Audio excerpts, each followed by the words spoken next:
လိုကူးဆက်လဲဘယ်လိုကာကွယ်မလဲဆိုတာကကြတော့ကျွန်တော်တို့ဒီကိုဗစ်နောက်ပိုင်းဆိုရင်တော့ရှင်းရှင်းဝေးပြောပြရမလို့ဘယ်လိုကူးဆက်လဲကိုဗစ်လိုပဲကူးဆက်တယ်လို့အကြမ်းပြောလိုက်တော်တော်များများရှိပါပြီเนาะတချင်းလေးတောင်ရှိသေးတယ်ကျွန်တော်လက်ကိုခဏခဏဆေးပါလူစုလူဝေးရှောင်ရှားပါနာစီချောင်းဆိုရင်ပုတ်ထားပါဗောနော်ဒီအသက်ရှူလမ်းကြောင်းတစ်ဆင့်ကူးတာပေါ့ကျွန်တော်နာစီချောင်းဆိုးလိုက်ရင်ထွက်လာတဲ့ဒီထဲမှာပြန့်နှံ့သွားတဲ့အမှုန်မွှားလေးအဲ့ရရင်တစ်ဆင့်ကူးဆက်တာဖြစ်တဲ့အတွက်ကြောင့်မို့လို့ဒီခုနကပြောခဲ့တဲ့လက်ဆေးတာနာစီချောင်းဆိုရင်အုပ်ထားတာလူစုလူဝေးရှောင်ရှားတာကိုလိုက်နာမယ်ဆိုလို့ရှိရင်ကျွန်တော်ကကိုယ့်စီကိုကူးဆက်တဲ့နှုန်း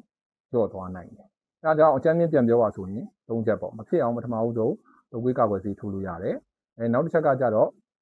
ဒီလိုမျိုးဖြစ်နိုင်ခြေရှိတဲ့လက္ခဏာတွေဖြစ်နိုင်ခြေရှိတဲ့အခြေအနေတွေကိုရှောင်ရှားလို့ရတယ်။နောက်တစ်ချက်ကကြဖြစ်လာပြီဆိုလို့ရှိရင်လည်းတာမန်ဒီယောဂလက္ခဏာတက်တာအောင်ကိုယ်အိမ်မှာကိုယ်အနားယူပြီးတော့တောက်ဆေးလေးတောက်လို့ရတယ်ဘယ်လိုမှမတက်တာဘူးဆိုလို့ရှိရင်တော့ဆေးရုံဆေးကန်းကိုရတာတယ်ပါ။တုပ်ကွေးယောဂနဲ့ပတ်သက်တဲ့အကြောင်းကိုကျမကြီးဘူးဒုတာအနေနဲ့ပြောပြတာဖြစ်ပါတယ်။ဟုတ်ကဲ့ကျေးဇူးတင်ပါတယ်အားလုံး